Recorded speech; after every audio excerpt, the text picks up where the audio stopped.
Yes, students, let's start our discussion on family aliases. There is some problem to some students in this family. So let's start the discussion with aliases. So Liliaceae family commonly called lily family. तो इसमें lily जो होते हैं flowers वो आते हैं. Characteristic representation क्या है ये? मोनोकॉट है, यानी इसमें सारे प्लांट्स जैसे भी जितने भी हैं वो क्या है? मोनोकॉट्स हैं. तो वेजिटेटिव कैरेक्टर क्या है? पीरियड हर्ब्स, पूरे साल पाई जाने वाली हर्ब्स हैं ये. और ये अंडरग्राउंड बल्ब्स, कॉर्न्स या राइजोम्स के थ्रू ग्रो करती हैं. यानी जो बल्ब्स बनते हैं, कॉर्न्स बनती हैं और राइजोम्स बनते हैं, उसके थ्रू इसमें रिप्रोडक्शन होता है. ठीक है. तो इसका वेजिटेटिव पार्ट. लीव्स जो होती हैं इनकी बेजल होती हैं, नीचे से अटैच हो जाती हैं बेस के थ्रू. ऑल्टरनेट है. ऑल्टरनेट का मतलब क्या है कि एक ही एक्सिस के दोनों तरफ लीफ लाई करती हैं. ठीक. और वो यहाँ पर आपका कैसा शो करती हैं? लीनियर और एक्स स्टिपुलेट होती हैं. स्टिपुलेशन मैंने कल आपको बताया था कि अगर यहाँ स्टिपुलेशन होता है तो वो अपने आप को फ्लोरल बड में या फिर अपने आप को किसी भी साइड स्टेम में डेवलप करा लेता है. पैरेलल वेनेशन है इसकी लीव्स में. जो वेनेशन है वो पैरेलल है, मिडरिब के पैरेलल एक्सिस के अलोंग वेनेशन प्रेजेंट है. फिर हम इसके फ्लावर्स पे आ जाते हैं. फ्लोरल कैरेक्टर, जो इसका फ्लावर है उसमें इन्फ्लोरेसेंस सॉलिटरी भी हो सकती है और साइमोस भी हो सकता है. यानी जो फ्लावर होता है वो कभी कभी इसमें जो मेन ग्रोइंग टिप है उस पे भी ग्रो कर जाता है. ऐसे इन्फ्लोरेसेंस को साइमोस इन्फ्लोरेसेंस कहते हैं. अम्बेलेट क्लस्टर्स बनाते हैं ये. अम्बेलेट क्लस्टर्स का मीनिंग क्या होता है ये मैं आपको बताती हूँ. देखिए, ये फ्लावर हैं, अम्बल इसको बोलते हैं. अम्बेलेट क्लस्टर यानी गुच्छा बनाना. जो फ्लावर्स का बंच होता है उसको अम्बल कहते हैं. तो एक ही जो एक्सिस है उससे बहुत सारे फ्लावर्स निकल रहे हैं, ऐसी स्ट्रक्चर को अम्बेलेट स्ट्रक्चर बोलते हैं.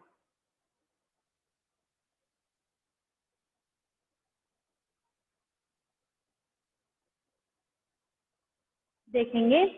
फिर क्या है आपका फ्लावर यहाँ बाइसेक्सुअल है, यानी मेल और फीमेल फ्लावर पार्ट दोनों ही इसी एक्सिस पे एग्जिस्ट करते हैं. और ये एक्टिनोमॉर्फिक है, यानी इसके पेटल्स को आप किसी भी एक्सिस से कट करेंगे तो ये 2 इक्वल हाफ्स में डिवाइड हो जाएंगे. और यहाँ पे पेरियांथ है, यानी सेपल और पेटल दोनों आपस में ज्वाइंटेड हैं. फ्लोरल फॉर्मूला में भी आप देख सकते हैं एक्टिनोमॉर्फिक दिख रहा है प्लस साइन के थ्रू. बाइसेक्सुअल दिख रहा है कि सर्कल के ऊपर एरो और नीचे प्लस. पेरियांथ पी से हमने डिनोट किया है, 3+3 की फॉर्म में प्रेजेंट है, वो हमने यहाँ पर भी आपको शो किया है. देखिए 3 ऊपर हैं और 3 अंदर हैं, तो इसको 3+3 की स्ट्रक्चर बोली है. ये देखिए, ये जो लीफ का अरेंजमेंट है ना, पेरियांथ यानी सेपल और पेटल जो ज्वाइंटेड हैं वो 3 तो ऊपर से ज्वाइंटेड है और 3 उनके अंदर हैं.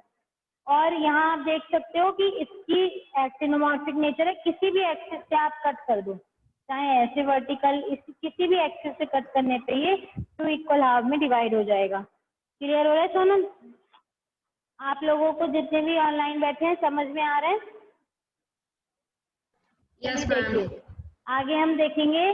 फिर हमारा आता है ऑफन यूनाइटेड इनटू ट्यूब और वालवेट. यहाँ पे एस्टाइवेशन है, यानी आपको देख सकते हैं कि एस्टाइवेशन जो है वो एंड टू एंड यहाँ पे आपको दिख रहा है. फिर हम देखेंगे नेक्स्ट आपका आता है एंड्रोशियम. स्टेमन यहाँ 6 है, 3+3. हाँ, ए हमने रिप्रेजेंट कर दिया फ्लोरल फॉर्मूला में 3+3. और यहाँ आप देख भी सकते हैं 3+3 के फॉर्म में आपको दिख रहे हैं 3 ऊपर 3 नीचे. ठीक. फिर है गाइनोसियम. ट्राइकार्पलरी है, आपको देख सकते हैं 3 कार्पल बीच में प्रेजेंट हैं. ठीक. और कैसा है? सिनकार्पस है, यानी फ्यूज कार्पल्स हैं. ओवरी यहाँ सुपीरियर है. आप देखेंगे जो ओवरी है वो सुपीरियर है. इसका मतलब क्या है कि जितने भी इसके बाकी के प्लांट पार्ट्स हैं वो उसके नीचे से डेवलप होंगे. फिर क्या है? ट्राइलॉक्यूलर. 3 लॉक्यूल हैं ओवरी में, आप इस फ्लोरल डायग्राम में भी देख सकते हैं. और एक्साइल प्लेसेंटेशन है, क्योंकि सेंटर एक्सिस पे ओव्यूल सारे डेवलप हो रहे हैं. ठीक, ये था आपका फ्लोरल फॉर्मूला और फ्लोरल डायग्राम। फ्रूट कैप्सूल है, रेयरली बेरी है और एंडोस्पर्मस है, और इसमें एलोवेरा, ट्यूलिप और ये सारी वेजिटेबल्स आपकी आ जाती हैं, और ये आपकी इसमें फिगर दिखाई गई है प्लांट की। ठीक है, ये आपका पूरा प्लांट है और ये उसका फ्लावर दिखाया गया है, इन्फ्लोरेसेंस, और ये इसका फ्लावर एंड देन उसका फ्लोरल डायग्राम। आप लोगों को स्क्रीन दिख रही है? No ma'am. No ma'am. Yes, students, let's start our new chapter number 6, anatomy of flowering plants. देखिए, एनाटॉमी क्या होती है? जब भी हम किसी भी, चाहे वो प्लांट्स की हो या एनिमल्स की बात करते हैं, किसी भी ऑर्गेनिज्म के इंटरनल ऑर्गेनाइजेशन की जब हम बात करते हैं, तब आप उसको एनाटॉमी के नाम से जानते हैं। ठीक है, जैसे सभी प्लांट्स और एनिमल्स हैं या कोई भी लिविंग ऑर्गेनिज्म है, उनके अंदर आपस में कुछ सिमिलैरिटीज होती हैं और कुछ डिफरेंसेस भी होते हैं, and these similarities and internal similarities and differences are termed as anatomy. ठीक है, हम बहुत सारे प्लांट्स से आज डेली क्रॉस करते हैं, उन्हें देखते हैं, तो उन सभी की इंटरनल स्ट्रक्चर को हम एनाटॉमी कहेंगे। ठीक है, जितने भी प्लांट्स होते हैं वो किससे बने हुए होते हैं? टिश्यूज के बने हुए होते हैं। टिश्यूज क्या होते हैं? ग्रुप ऑफ सेल्स होते हैं which are organized to perform a particular function. हर टिश्यू का अलग फंक्शन होता है, सारी इंडिविजुअल सेल्स आपस में कंबाइन होती हैं और सेम फंक्शन परफॉर्म करने के लिए एक टिश्यू फॉर्म करती हैं। ठीक है, तो प्लांट टिश्यू की हम यहाँ बात कर रहे हैं क्योंकि हम एनाटॉमी फ्लावरिंग प्लांट्स के बारे में बात कर रहे हैं। तो जितने भी फ्लावरिंग प्लांट्स होते हैं उसमें हम प्लांट टिश्यू की बात करते हैं। तो plant tissue is divided into two types, meristematic tissue and permanent tissue. तो मेरिस्टेमेटिक टिश्यू क्या होते हैं? Which undergo active cell division, उन्हें आप मेरिस्टेमेटिक टिश्यू कहेंगे, और permanent tissue do not undergo active cell division. ठीक है, तो ये जो मेरिस्टेमेटिक टिश्यू है, इसके अंदर हम एक वर्ड पढ़ते हैं जिसे आप कहते हैं मैरिज। ये जो मैरिज वर्ड है ये ग्रीक वर्ड से आया है जिसका मतलब होता है डिवीजन। ठीक है, यानी डिवाइड करना। तो मेरिस्टेम कौन सा रीजन होता है? जहाँ पे डिवीजन होता है और ग्रोथ होती है। तो region where meristematic tissue present is known as meristem. तो active cell division occur in meristem leading to the growth of plant. Active cell division होता है मेरिस्टेम के अंदर, मेरिस्टेमेटिक टिश्यू के अंदर। फिर अब क्या होता है? जब मेरिस्टेमेटिक टिश्यू का डिवीजन हो गया, आफ्टर मेरिस्टेमेटिक डिवीजन जो सेल होती है वो स्ट्रक्चरली और फंक्शनली एक स्पेशल टिश्यू बना देती है जिसे आप परमानेंट टिश्यू कहते हैं, और इसकी शेप या साइज या स्ट्रक्चर चेंज नहीं होती, और इसकी डिवीजन की जो एबिलिटी होती है वो भी ये लॉस्ट आउट कर देता है। It lose the ability to divide. और इस टाइप के टिश्यू को आप परमानेंट टिश्यू या मैच्योर टाइप ऑफ टिश्यू कहते हैं। ठीक है, तो मेरिस्टेमेटिक टिश्यू को हम फिर से मेरिस्टेम को डिवाइड करते हैं, primary meristem and lateral meristem. Primary यानी जो भी स्टार्टिंग हुई है प्राइमरी स्टेज में है, जो हेल्प करती है डेवलपमेंट में, प्राइमरी प्लांट पार्ट्स के डेवलपमेंट में। ठीक है, पूरी लाइफ जब प्राइमरी प्लांट पार्ट डिवाइड होते हैं, रूट, स्टेम और लीव फॉर्मेशन होते हैं, तो उसके लिए रिस्पॉन्सिबल होता है प्राइमरी मेरिस्टेम। ठीक है, तो ये जो प्राइमरी मेरिस्टेम होता है और जो सेकेंडरी मेरिस्टेम होता है ये प्लांट लाइफ में बाद में आता है, मैच्योर स्टेजेस में आता है। तो जितना भी आपका प्राइमरी पार्ट होता है इसको फिर से आपने टू पार्ट्स में डिवाइड किया, apical meristem and intercalary meristem. तो apical meristem is named after the presence of its location. जो एपिकल मेरिस्टेम है वो उसके नाम उसका क्यों पड़ा है? क्योंकि ये एपेक्स पे प्रेजेंट होता है। ठीक,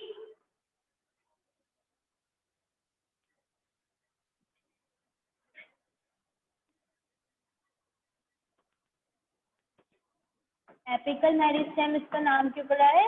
बिकॉज ऑफ द लोकेशन। ये कहाँ पर है? एपेक्स पे। ये रूट एपेक्स पे भी होता है और शूट एपेक्स पे भी होता है। जब रूट नीचे की तरफ या शूट ऊपर की तरफ डेवलप होती है तो इनकी एपेक्स पे एपिकल मेरिस्टेम प्रेजेंट होते हैं। ठीक है, तो इसकी लोकेशन के हिसाब से ही हमने इसका नाम रखा है। ठीक, फिर during the formation of leaves and elongation of stem some cells left behind from shoot apical meristem, और इनको आप क्या कहते हैं, एक्सिलरी बड कहते हैं। अब जब हमारा एपिकल मेरिस्टेम पार्ट बन रहा था तो कुछ एपिकल पार्ट जो है बड की फॉर्म में, जब ये स्टेम बन रही है या रूट्स बनती हैं तो ये छोटी छोटी बड्स बन जाती हैं, बड की फॉर्म में एग्जिस्ट करने लगती हैं, और ये बड ही अपने आप को फर्दर डेवलपमेंट करा के या तो फ्यूचर स्टेम्स पे डेवलप करा देती हैं या फ्लावर फॉर्मेशन में हेल्प करती हैं। यानी इन्हीं पॉइंट्स पे फ्लावर बन जाता है या इन्हीं पॉइंट से आगे की स्टेम भी बन जाती है एपिकल बड वाली पोजीशन से। ठीक है, तो during the formation of primary plant body some particular region of apical meristem form. ठीक है, अब आप यहाँ पे देखेंगे कि जब डेवलपमेंट हो रहा होता है प्राइमरी प्लांट बॉडी पार्ट्स का, तब प्राइमरी एपिकल मेरिस्टेम के कुछ पार्ट्स बनते हैं, टिश्यूज बनते हैं, जिसमें आप बोलेंगे जो उसकी आउटर पार्ट है, मान लीजिए हमने ये एक वेस्कुलर टिश्यू ले लिया तो इसकी आउटर पार्ट को हम कहेंगे डर्मल, डर्मल रीजन। जो एपिकल पार्ट बन रहे हैं इसी को आप क्या बोलेंगे, एपिकल मेरिस्टेम के जो पर्टिकुलर रीजन बन रहे हैं बाहर वाले को डर्मल बोलेंगे। फिर आपके पास आ जाएगा ग्राउंड और फिर आ जाएगा वेस्कुलर। के अंदर किसका फॉर्मेशन हो जाएगा, ग्राउंड का, और बीच में बन जाएंगे वेस्कुलर टिश्यू यानी वेस्कुलर पार्ट।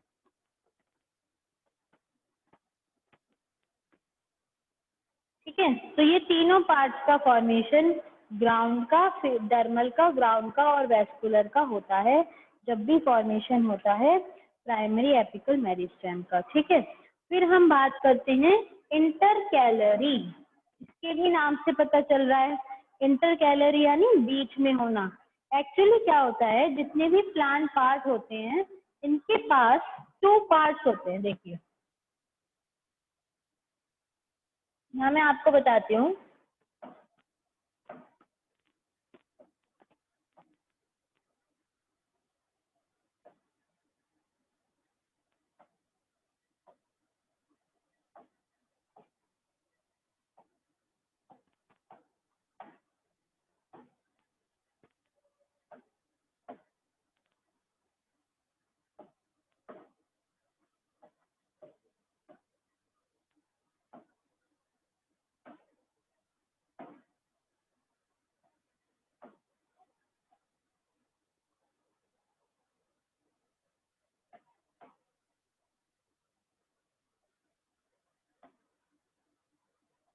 देखिए यहाँ मैंने आपको बताया कि एक प्लांट बॉडी है। ठीक है, तो जिस पॉइंट पे कोई भी उसकी स्टेम या फ्लावर ग्रो करते हैं उन पॉइंट्स को आप नोड कहते हैं, नोड। ठीक है, और 2 नोड के बीच का एरिया, ये भी नोड हो गई, ये भी नोड हो गई, इस पोर्शन को इंटरनोड कहते हैं। इधर भी नोड हो गई, इधर नोड हो गई, और ये बीच में क्या आ गया, इंटरनोड आ गया। तो जो बीच का इंटरनोड का एरिया होता है उसके एलोंगेशन से ही पेड़ बड़े होते हैं, उनकी लेंथ हाइट बढ़ता है, उनका बॉडी मास बढ़ता है। तो इंटरकैलरी पार्ट की, इंटरनोड पार्ट की ग्रोथ के लिए रिस्पॉन्सिबल होता है इंटरकैलरी मेरिस्टेम। ठीक है, तो intercalary meristem occupy between mature tissue, it help in regeneration, it help in regenerating the grass blades, it remove some which are removed or eaten up by grazers। जितने भी पेड़ों को खाने वाले जानवर होते हैं या ग्रेजर्स होते हैं जो चरने जाते हैं, काव होती हैं, गॉट होती हैं, तो ये जितने भी ग्रेजर्स होते हैं तो वो क्या करते हैं, प्लांट पार्ट को डैमेज कर देते हैं या खा लेते हैं। तो उनकी रीजनरेशन के लिए इंटरकैलरी मेरिस्टेम रिस्पॉन्सिबल होते हैं। So it is about apical meristem and intercalary meristem. And intercalary and apical meristem are the parts of primary meristem. अब हम आते हैं सेकेंडरी मेरिस्टेम पे। अब हम देखेंगे सेकेंडरी मेरिस्टेम।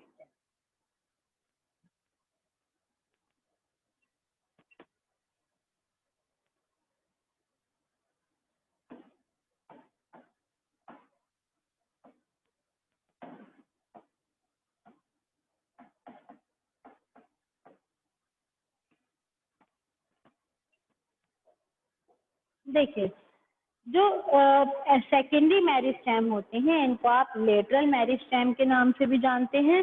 और सेकेंडरी मेरिस्टेम या lateral meristem appear later in plant life. It occur in mature region of root and shoot of many plants and it is responsible for producing woody axis and secondary tissues. जितनी भी woody axis होती है, लकड़ी आ जाना, या secondary tissues जितने भी होते हैं,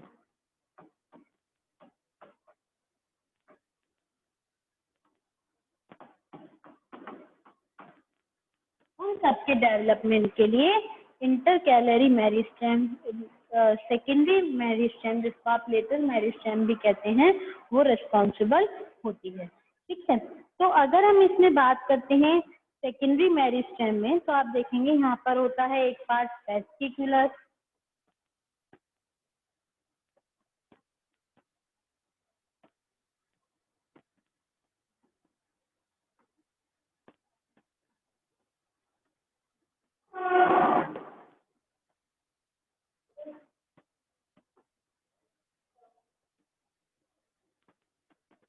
ये आपका पार्ट आ जाता है फेस्टिकुलर,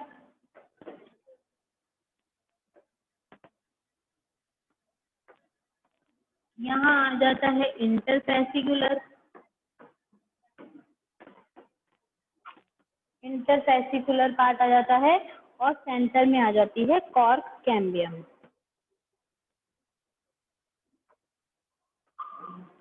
कॉर्क कैम्बियम।